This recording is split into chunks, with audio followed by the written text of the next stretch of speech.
America దాడులతో emergency ప్రకటించింది Iran అయితే ఏదైతే ఫోర్డో కేంద్రంపై అమెరికా దాడి చేసిందో దాని చుట్టూ కూడా రేడియేషన్ లీక్ అయ్యే అవకాశం ఉన్నట్లయితే సమాచారం అందుతుంది. సో దానికి సంబంధించి ఒక విజువల్ కూడా బయటికి రావడంతో ఇప్పుడు అక్కడ పరిస్థితి ఏంటనే ఉత్కంఠ నెలకొంది. దీంతో ఇరాన్ ప్రభుత్వం అయితే ఎమర్జెన్సీ ప్రకటించింది అక్కడ. సో ఏదైతే ఫోర్డో అతి శక్తివంతమైన అణు కేంద్రం అయితే దానిపైనే దాడి చేసింది అమెరికా. ఏదైతే B-2 స్టెల్త్ విమానాలతో బాంబులను వేసి దీంతో కూడా అది లోపల వరకు చొచ్చుకెళ్ళింది. ఆ బాంబులు ఆ ఫోర్డ్ మొత్తం ధ్వంసమైంది. అయితే ఈ నేపథ్యంలో అక్కడ ఆ ఏరియాలో కూడా అక్కడ ఆ అణుబాంబులు ఉన్న దాటికి రేడియేషన్ లీక్ అయ్యే అవకాశం అయితే ఉన్నట్టు సమాచారం అయితే అందుతుంది. ఒకవేళ రేడియేషన్ లీక్ అయితే కనుక అక్కడ చాలా ప్రమాదం సంభవించే అవకాశం ఉంది. దీంతో అయితే ఇరాన్ అయితే ముందుగానే అప్రమత్తమయ్యి అక్కడ ఎమర్జెన్సీ ప్రకటించింది. అయితే ప్రస్తుతం అక్కడ సిచ్యువేషన్ ఏంటనేది ఒక క్లారిటీకి అయితే ఇంకా రాలేదు. ఒకవేళ రేడియేషన్ ముప్పు ఉంటే ఆ ప్రాంతం అంతా ఇంకా చిక్కుల్లో పడినట్టే అర్థం చేసుకోవాలి మనం. సో ఎందుకంటే B-2 స్టెల్త్ విమానాలు చాలా శక్తివంతమైనవి. అయితే అలాంటి విమానాలతో B-2 స్టెల్త్ విమానాలతో బాంబులను అయితే వేసింది. సో ఆ బాంబులు అయితే ఫోర్డో కేంద్రం లోపల వరకు కూడా వెళ్ళి సుమారుగా కూడా 60 అడుగుల లోపల వరకు కూడా వెళ్ళి పేల్చే శక్తి అయితే వాడుకుంది. సో అయితే ఈ నేపథ్యంలో ఇప్పుడు అక్కడ ఆ ఫోర్డో కేంద్రం చుట్టూ అసలు ఏం జరుగుతుంది, ఒకవేళ రేడియేషన్ లీక్ అవుతుందా, నిజంగా రేడియేషన్ లీక్ అయితే ఇది ఇరాన్పై ఇంకా ఎంత ప్రభావం చూపించే అవకాశం ఉంటుంది అనేది కూడా ప్రస్తుతం అయితే ఉత్కంఠంగా మారింది. సో దానికి తగ్గట్టుగానే ముందుగానే ఇరాన్ అయితే అలర్ట్ అయ్యి అక్కడ ఎమర్జెన్సీ అయితే ప్రకటించింది. మరి దీనికి సంబంధించి జాగ్రత్తలు కూడా తీసుకునే అవకాశం కనిపిస్తుంది. అయితే ఇరాన్లోని కీలకమైన ఫోర్డో సైట్ అని చెప్పుకోవాలి. సో అలాంటి ఫోర్డో సైట్నే అణుబాంబులతో లేపేసింది అమెరికా. సో అయితే B-2 స్టెల్త్ విమానాలతో బాంబులు వేసి ఆ ఫోర్డో అణు కేంద్రం మొత్తాన్ని కూడా ధ్వంసం చేసింది. అయితే 3 సంస్థలను ధ్వంసం చేసింది. 3 వాటిల్లో కూడా ఈ ఫోర్డో సైట్ అనేది చాలా కీలకమైంది, అతి పెద్దదని చెప్పుకోవాలి. అయితే దీనిలో కూడా ఇరాన్ అణుబాంబులు తయారు చేస్తుంది, అణుబాంబులు తయారు చేసేందుకు కూడా రెడీ అవుతుంది. దానికోసమే అటు ఇజ్రాయెల్ ఇటు అమెరికా కలిపి ఇలాంటి నిర్ణయం తీసుకుని వాటిని పేల్చేసే కార్యక్రమం చేపట్టిందని చెప్పుకోవాలి. ఎందుకంటే అత్యంత శక్తివంతమైన ఇరాన్లోని ఖోమ్కైతే 40 కిలోమీటర్ల దూరంలో ఈ ఫోర్డో కేంద్రం ఉంది. చుట్టూ కూడా సుదూర కొండ ప్రాంతం ఉంటుందన్నమాట. సో కొండ కింద 290 అడుగుల లోతునైతే అణు కేంద్రం ఉంటుంది. అయితే అక్కడ ఈ అణుబాంబులు తయారు చేస్తుంది ఇరాన్ అయితే ఏదైతే అటు అణుబాంబు తయారీకి అవసరమైన సెట్రీ కానివ్వండి, ఫ్యూజులు కానివ్వండి 2700 ఉన్నట్లు కూడా గుర్తించారు. సో ఇవన్నీ కూడా కీలక సమాచారం రాబట్టిన తర్వాతే ఈ దాడికి పాల్పడినట్లు కూడా అమెరికా చెప్తుంది. అయితే అక్కడ ఫ్యూజులు కూడా ఇప్పటివరకు 2700 ఉన్నట్లయితే గుర్తించింది. అయితే ఇక్కడే ఏదైతే ఆ కొండ కింద ప్రాంతంలో యురేనియాన్ని 60% వరకు శుద్ధి చేయాల్సి ఉంటుంది. కానీ 90% వరకు కూడా శుద్ధి చేసి అణుబాంబు తయారు చేస్తున్నట్లు అనుమానాలు అయితే ఉన్నాయి ఇరాన్ ఏదైతే. సో ఇదంతా కూడా 90% వరకు యురేనియాన్ని శుద్ధి చేసి అణుబాంబులు తయారు చేస్తుంది. అందుకనే దీనికి సంబంధించి అనుమానాలు ఉన్నాయి. అందుకోసం ఇలాంటి నిర్ణయం తీసుకున్నామంటూ అటు ఇజ్రాయెల్ అయితే చెప్పుకుంటూ వస్తుంది. సో దీనికోసమే అటు అమెరికాతో కలిపి పక్కా ప్లాన్ ప్రకారమే సో ఆ ఫోర్డ్పై దాడి చేసినట్లు కూడా ప్రకటించారు. అయితే ఇప్పటికే అమెరికా ఇజ్రాయెల్ దాడి చేశాయంటూ కూడా సమాచారం అయితే వస్తుంది. అయితే మనం చూసుకుంటే అటు యురేనియం అయితే కేవలం 60% వరకే శుద్ధి చేయాలి, కానీ ఇరాన్ మాత్రం దానికి విరుద్ధంగా 90% శుద్ధి చేసి అణుబాంబులను తయారు చేస్తుంది. సో దీనికోసమే ఇదంతా చట్ట విరుద్ధం అంటూ కూడా ఇజ్రాయెల్ అమెరికా కలిసి ఈ ఘటనకు పాల్పడినట్లు కూడా చెప్తున్నారు. అయితే ఇప్పుడు ఆ ప్రాంతంలో సిచ్యువేషన్ ఏంటనేది కూడా ఉత్కంఠంగా మారింది. మనం టీవీ స్క్రీన్ మీద చూడొచ్చు, ఒక పక్కన పింక్ కలర్ ఇమేజ్ ఏదైతే ఉందో సో మనకు కనిపిస్తుంది అటు మ్యాప్లో మొత్తం కూడా. సో ఒకవేళ రేడియేషన్ లీక్ అయ్యే ఛాన్స్ ఉందంటూ కూడా కొన్ని అనుమానాలు అయితే వ్యక్తమవుతున్నాయి. ఒకవేళ రేడియేషన్ లీక్ అయితే అక్కడ ప్రస్తుత పరిస్థితి ఏంటి, ఇరాన్ ఎలాంటి జాగ్రత్తలు తీసుకుంటుంది, దానికి తగ్గట్టుగానే ఎమర్జెన్సీని అయితే ప్రకటించింది. మనం చూడొచ్చు ఒక బాక్స్లో అటు ఆ చుట్టూ కొండపక్కల చుట్టూ ప్రాంతం మనం చూస్తున్నాము. మరో బాక్స్లో కూడా మనం ఇంకొక ఇమేజ్ను కూడా చూడొచ్చు. అణు కేంద్రం ఏదైతే ఉందో అక్కడ లోపల సంబంధించిన ఇమేజ్ కూడా మనం చూస్తున్నాము. ఒకవేళ రేడియేషన్ లీక్ అయితే అక్కడ పరిస్థితి ఇంకా దారుణంగా ఉండే ఛాన్స్ అయితే కనిపిస్తుంది. సో ప్రస్తుతం ఇరాన్ ఏం చేయబోతుంది అనేది కూడా చూడాలి. ఇక మరింత సమాచారం అందించేందుకు మా ప్రతినిధి ఢిల్లీ నుంచి శివ అందుబాటులో ఉన్నారు. శివ, చెప్పండి, మనం చూస్తున్నాము ప్రస్తుతం అయితే ఇరాన్ పరిస్థితి ఏంటి? ఎందుకంటే అటు బాంబు ఫోర్డో ఫోర్ట్పై బాంబు పేల్చడంతో కూడా అక్కడ రేడియేషన్ లీక్ అయ్యే అవకాశం ఉందంటూ కూడా పలు అనుమానాలు అయితే వ్యక్తమవుతున్నాయి. ప్రస్తుతం అక్కడ సిచ్యువేషన్ ఏంటి? ఇరాన్ ప్రభుత్వం ఎలాంటి నిర్ణయాలు తీసుకునే అవకాశం ఉందనుకోవచ్చు? ఇరాన్ ఇజ్రాయెల్ మధ్య భీకర యుద్ధం కొనసాగుతుంది. మధ్యలోకి అమెరికా ఎంటర్ కావడం, ఇరాన్ కు సంబంధించిన 3 కీలక న్యూక్లియర్ కేంద్రాలపై దాడి చేయడం, అందులోనూ అతిపెద్ద అణుస్థావరమైన కీలక స్థావరం అవుతుందో ఫోర్డో సైట్ పైన శక్తివంతమైన బాంబులతో ఇటు అమెరికా పేల్చేసినట్టు తెలుస్తుంది. బీట్లు స్పిరిట్ బాంబులను వినియోగించి ఇరాన్ పై దాడులు చేసిన నేపథ్యంలో 3 ఈ అణు కేంద్రాలు, న్యూక్లియర్ కేంద్రాలు ధ్వంసమైనట్టు కూడా తెలుస్తోంది. అంటే మొత్తం ఈ బీచ్ స్టెల్త్ విమానాలతో బాంబులు వేసినట్లుగా తెలుస్తోంది అమెరికా. ఇక భూమి నుంచి 60 మీటర్ల లోపల వరకు ఇది వెళ్లి మరి వాటిని ధ్వంసం చేసే అవకాశం ఉంటుంది. న్యూక్లియర్ సైట్ ను అమెరికా బాంబులతో ధ్వంసం చేసింది. ఆ పేలుడికి పూర్తిగా ఫోర్డో అణు కేంద్రం అనేది ధ్వంసమైంది. ఆ సమీపంలో ఉన్న ప్రజలందరూ కూడా బాంబు పేలుడికి భయాందోళన వ్యక్తం చేసిన పరిస్థితి కనిపిస్తోంది. ఇక ఫోర్డో కేంద్రం నుంచి రేడియేషన్ లీక్ అయ్యే అవకాశం ఉన్నట్లుగా కూడా నిపుణులు అంచనా వేస్తున్నారు. ఫోర్డో చుట్టుపక్కల భయంకరమైన వేడి వాతావరణం వస్తున్నట్టుగా తెలుస్తోంది. అమెరికా దాడులతో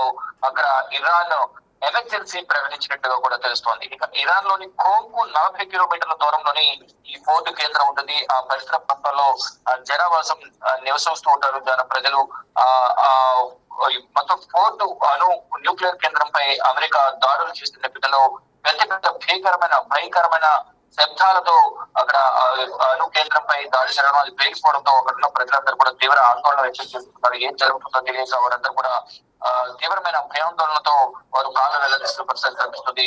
అంటే చుట్టూ కూడా సుదూర కొండ ప్రాంతం ఉంటుంది. కొండ కింది భాగంలో 290 అడుగుల లోతులో ఈ అణు కేంద్రాన్ని, ఫోర్డో అణు కేంద్రాన్ని నిర్మించినట్టుగా తెలుస్తుంది. అయితే 2009లోనే ఫోర్డో అణు కేంద్రాన్ని ఇజ్రాయెల్ నిఘా సంస్థలు పసిగట్టినట్లు తెలుస్తుంది. ఇక 2002 నుంచే నిర్మాణాలు చేపట్టినట్టుగా కూడా కొన్ని అనుమానాలు అయితే వ్యక్తమవుతూ ఉన్నాయి. అణుబాంబుల తయారీకి అవసరమైన సెంట్రిఫ్యూజ్లు 2700 ఉన్నట్లుగా కూడా గుర్తించారు. ఇక్కడ యురేనియం శుద్ధికి సంబంధించి, అంటే శుద్ధి చేయాల్సిన దానికన్నా మరింత ఎక్కువ శుద్ధి చేయడం అదంతా కూడా చట్టవిరుద్ధంగా జరుగుతున్నట్టు కూడా అందరూ భావిస్తూ ఉన్నారు. దాంతో 60% వరకు కూడా శుద్ధి చేయాల్సి ఉంటుంది. కానీ 90% వరకు యురేనియం ను శుద్ధి చేసి అణుబాంబులు తయారు చేస్తున్నట్లుగా అనుమానాలు వ్యక్తమవుతున్నాయి. దాదాపు 230 కిలోల అణుబాంబు తయారీ చేయాలన్నది కూడా ఇరాన్ దిశగా కూడా పనిచేస్తున్నట్టు తెలుస్తుంది. దానికి సంబంధించి కూడా ఇజ్రాయెల్ వద్ద కూడా దానికి సంబంధించి కొన్ని ఆధారాలు ఉన్నట్లు తెలుస్తోంది. మొత్తంగా 9 అణుబాంబులు తయారు చేయాలనేది ఇరాన్ ప్లాన్ గా తెలుస్తోంది. ఇక అందుకే అమెరికా ఇజ్రాయెల్ దాడి చేశాయనే సమాచారం కూడా అందుతోంది. అంటే కొంత కింది ప్రాంతంలో అమెరికా దాడి చేయడంతో ఇక ఇరాన్ అణుశుద్ధి, అణుబాంబు తయారీ చేయలేదనేది కూడా ప్రధానంగా అందరూ అభిప్రాయం అయితే వ్యక్తం చేస్తున్న పరిస్థితి కనిపిస్తోంది. అంటే గతంలోనే ఇజ్రాయెల్ ఇరాన్ మధ్య యుద్ధం జరుగుతున్న సందర్భంలో శాంతి చర్చలకు రావాలంటూ కూడా ఇటు అమెరికా అధ్యక్షుడు డొనాల్డ్ ట్రంప్ ఇరాన్ కు పిలుపునిచ్చారు. దానితో పాటు ప్రపంచ దేశాలన్నీ కూడా శాంతి చర్చలకు రావాలంటూ కూడా ఇరాన్ ఇజ్రాయెల్ ఆహ్వానించారు. కానీ ఇరాన్ మాత్రం దాడులు చేస్తోంది. ఇక ఆత్మరక్షణలో భాగంగా మిమ్మల్ని మేము రక్షించుకోవడానికి సైనిక రక్షణలో భాగంగా మేము ప్రతిదాడి చేయాల్సి వస్తుందనేది కూడా ఇజ్రాయెల్ ప్రధాని బెంజమిన్ నెతన్యాహు కూడా ప్రకటన విడుదల చేశారు. కానీ ఇప్పుడు దాడులు, ప్రతిదాడులు, విమర్శలతో ఇక్కడ భీకర యుద్ధం కొనసాగుతుంది. ఒకవైపు ఖమేనీ ఎక్కడున్నారో తెలియనట్టు కూడా ఆయన బంకర్ లో దాక్కున్నారంటూ, కొంతమంది చనిపోయారంటూ కూడా ప్రచారం చేస్తున్నారు. ఆయన బంకర్ లో నుంచి వీడియో సందేశాలు పంపించారు.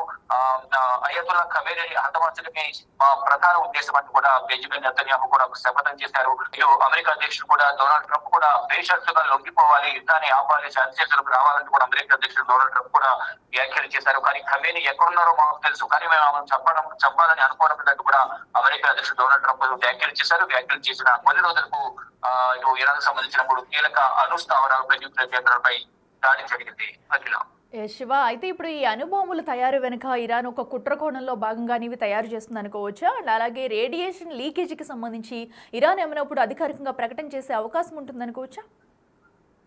ఇప్పటికే దీనికి సంబంధించి రేడియేషన్ అనేది లీక్ అవుతూ ఉంది అనేది కూడా కొంత ప్రచారం అయితే జరుగుతుంది. దాని ద్వారా చుట్టుపక్కల ప్రజలందరూ కూడా తీవ్ర ఇబ్బందులు ఎదుర్కొంటున్నట్టుగా కూడా తెలుస్తుంది. అయితే ఇప్పుడు అమెరికా ఇజ్రాయెల్ కు మద్దతు తెలపడంతో ఫర్దర్ గా ఇరాన్ ఏం చేయబోతుంది, ఇరాన్ కి ఎవరు సపోర్ట్ చేస్తారు? ఇప్పుడు అమెరికాకు అమెరికా ఇజ్రాయెల్ కు సపోర్ట్ చేస్తూ ఇటీవల జరిగిన G7 సమిట్ లో కూడా అందరూ కూడా ఇజ్రాయెల్ పక్షాన ఉన్నారు. మరి ఇప్పుడు ఇరాన్ కు చైనా, రష్యా, నార్త్ కొరియా ఈ 3 దేశాలు సపోర్ట్ చేస్తాయా లేదనే దానిపై మాత్రం ఉత్కంఠ కొనసాగుతుంది. ఫర్దర్ గా ఏం జరగబోతోంది అనేది కూడా అందరూ ఉత్కంఠగా ఎదురు చూస్తున్నారు. కానీ ఈ దాడులు ప్రతిదాడులు అనేది కొనసాగుతూనే ఉన్నాయి. దీంతో సామాన్య పౌరులు కూడా భారీగా ప్రాణాలు కోల్పోతూ ఉన్నారు. ఇతర దేశాలకు సంబంధించిన భారతీయులు కానీ ఇతర దేశాలకు సంబంధించిన పౌరులు అక్కడ విద్యార్థులందరూ కూడా స్వదేశాలకు తిరిగి రావాలంటూ దిశాధినేతలు ఆదేశాలు జారీ చేసిన ఇప్పటికీ అందరూ కూడా ఇరాన్ ఉన్న ఇతర దేశస్తులు అందరూ కూడా ఖాళీ చేసి వెళ్ళిపోయారు. వెళ్ళిపోయిన తర్వాత ఈ న్యూక్లియర్ బాంబు దాడులు జరిగాయి. అంటే న్యూక్లియర్ కేంద్రాలపై ఇటు అమెరికా దాడులు చేసినట్టు తెలుస్తుంది. దాని ద్వారా అతిపెద్ద ఫోర్ట్ అణు కేంద్రం ఏదైతుందో న్యూక్లియర్ కేంద్రం ధ్వంసమైంది. మరోవైపు ఇతర 2 కేంద్రాలు అణు కేంద్రాలు కూడా న్యూక్లియర్ కేంద్రాలు కూడా ధ్వంసమైంది. దీని ద్వారా ఇరాన్ కు భారీగా నష్టమే వాటిల్లింది అనేది ప్రధానంగా అర్థమవుతుంది.